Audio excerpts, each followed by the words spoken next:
One of the first financial mistakes that I made in my first year in Canada still follows me till today. First mistake I made was collecting multiple credit cards and not properly tracking them. Now, let me tell you a backstory.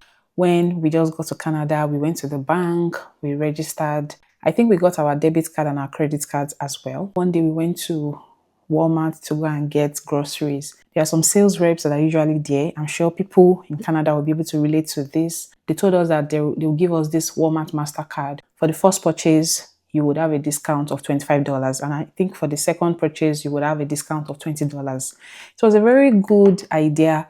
And I was like, at least we'll be able to save extra $45. Unlike my bank credit card that I was able to track its expenses on the bank app, this was a different thing. It meant that I had to go on the website to check how much I was owing and then make the payment. But guess what? When I got pregnant with my son, I forgot to make the payment. I don't even know what happened. I think I was owing around $140 or thereabouts. See, this thing, it has cost me a lot even till now. It really messed up with my credit score. My credit score was nothing to write home about for like a year or thereabouts. And I was told that one thing about credit score is that if it should drop, it might take like 6 to 7 years before it rises up again. Thankfully, it's already better than it used to be. The only sad thing is that anytime I go to the bank or I want to make a major transaction and they pull up my credit score, they would see that Walmart MasterCard. That Walmart MasterCard, I can liken it to an oil stain that has refused to leave your clothes no matter the number of washes. I'm just smiling, no, but it's something that has really affected me a lot. And if I could turn back the hands of time, I wouldn't make this financial mistake. The second mistake I made was buying a new phone when we got to Canada. I came with an iPhone XR, and that phone, I had used it for almost 2 years before we moved to Canada. So when we got here, most of the applications on it were not working.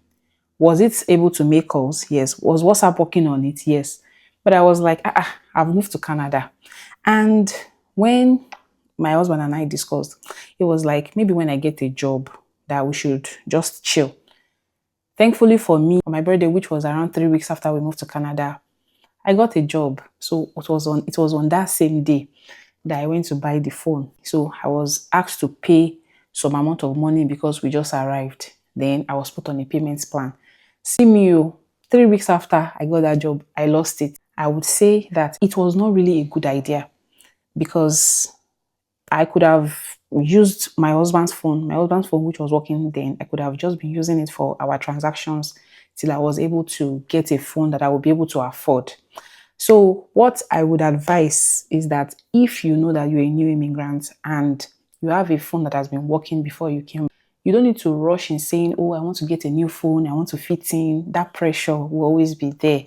Just make do with what you have until you're able to get the job, you be on probation for like 3 months, then you can say, okay, I think I'm now comfortable. I can now get the phone of my choice. Because the truth is, I got the phone that it was not really what I wanted. And I didn't really enjoy the phone as I would have loved to because I was more particular about getting a new phone in Canada. Another financial mistake I made was calculating my income without the taxes.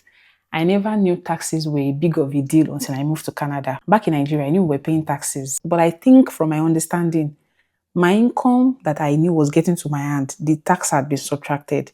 Unlike here, you know your income, but you've not put into consideration your taxes. So imagine, I was feeling myself, I was calculating it.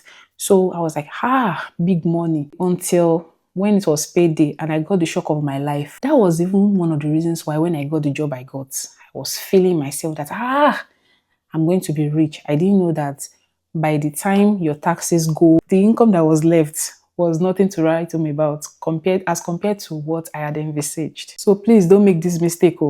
If you know you are moving to Canada or you just arrived, go and check because there will be provincial deduction. There will also be country deductions. Put those into consideration, then calculate how much your disposable income is going to be. Another thing I was doing was converting everything into Naira. See, I think immigrants have that tendency. We tend to convert money into our own currency. But one thing I've realized is that thing can be depressing at times because when you are calculating Sometimes it can even be giving you false hope. You'll be thinking that you've made it. So imagine the scenario. Maybe you are earning $20,000 per year and you are saying, you owe $20,000. If the equivalent of $1 is 1,000 naira in Nigeria, that means you are saying you have 20 million naira. At the end of the day, when we calculated the rent, the groceries, the insurance, the phone bills, money don't finish. So don't make this mistake too. Now, buying things just because they were cheap. I also had to learn the hard way because I can remember when we first made our purchase at Walmart and we saw the bill. We were like, how will you spend this amount of money? And we researched and were told about some liquidation stores. We went there. When I got there and I was seeing beautiful, beautiful clothes that were very, very cheap, I was just buying them and buying them. See, some of them, hanging it like this, you start seeing wool all over them. You wash it once like this, the cloth already looks like as if you've been wearing it for ages.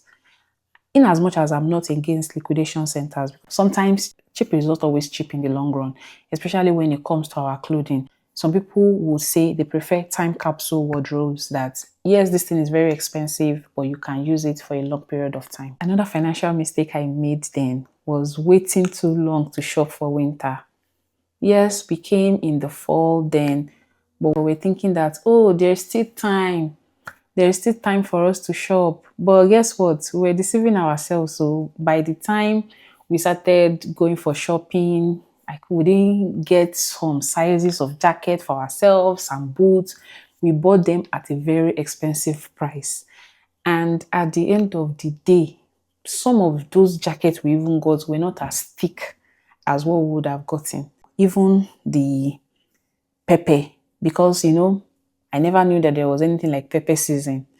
Stocking up, you see people stocking up, buying pepper, meat, everything during the summer and keeping it for the winter. So if you're a new immigrant, please start preparing for winter immediately. It's already getting towards the end of summer.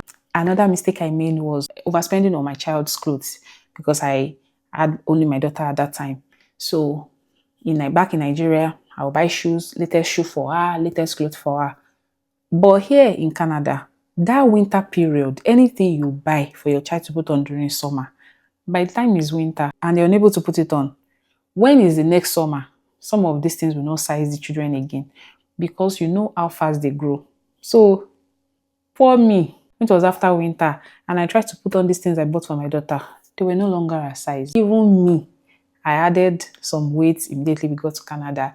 So the clothes that I also came with, they didn't size me anymore. So now what I do is that I focus on clothes that can last at least for 2 seasons. It means that if I buy something for my daughter this summer, I'm planning that she will still be able to wear it next summer. It doesn't always work 100% because there was one sandal I bought for her last summer and that sandal was bigger than her leg. Now, this summer is now small for her leg. But I think that, yes, some children grow very fast. Even if you only want to buy for 1 season, just do it in such a way that you are buying something that is not too much. Maybe only one sandal, only one sneakers. They can just be wearing it back to back. You know that, okay, even if you outgrow it this summer, at least I know that I didn't spend too much money in buying varieties of shoes and sandals for you. Spending too much on food delivery apps. What I mean by this is that at that time, I had always heard about some food delivery apps that were very popular, but I didn't know that these food delivery apps, they charge differently. Imagine a vendor is on both apps and you are paying more on one app than the other. By the time they calculate delivery fee, charges and everything, some of them will even say they are doing discount and it will still be more expensive than the other app. I didn't have this information then. I was only thinking there's only one app that I used to order. But when they showed me Pepe, I now had to check and I realized that, so they are cheaper delivery apps. I underestimated childcare costs. In Nigeria, my daughter was in a daycare. I think I was paying like 15,000 naira or thereabouts. So when we got to Canada and we're going to daycares and they said daycare was over $400, I was like, for this 2-year-old, what will happen? Initially, we didn't even want her to go. But when we were unable to apply to jobs the way we wanted to, she had to go. Thankfully, that has reduced now, especially for my son that is in daycare. He's not paying as much as the sister used to pay. Now to the final thing I used to do then was comparing my financial journey to other people. I believe that one has to make that conscious effort not to fall a victim of this. Because you know, when I came and you hear stories of people that have been here maybe around the time I got here, or people that were here like few years before I got here, and they are telling you stories of what they achieved in their first year, I'll say, okay, by then, me too, I will have achieved this. And when I couldn't, I used to feel so sad financially. I wanted to fit in. Some people have support from back home, and you will not know. There are some people that when they came to Canada, they came on a clean slate, while some people came with a lot of debt to pay. Some people, they have family members, like they have siblings that are sending money to them left, right, and center. And they will tell them that they should focus on their studies, focus on settling in, don't even bother about anything. And comparison is a thief of joy. I'm still going to try to make a video on signs you know you're comparing yourself with other immigrants. The financial mistakes I made in my first year have taught me a lot of things, and it has made me realize that you need discipline, patience, and finally learning from your mistakes so they don't happen again. And for people that have been here and have made one financial mistake or the other, I just wanted to tell you that you are not alone. Anyway, if you know any new immigrants or someone that is about to move to Canada that might need this video, please share with them. Thank you for watching, and don't forget to subscribe. Bye.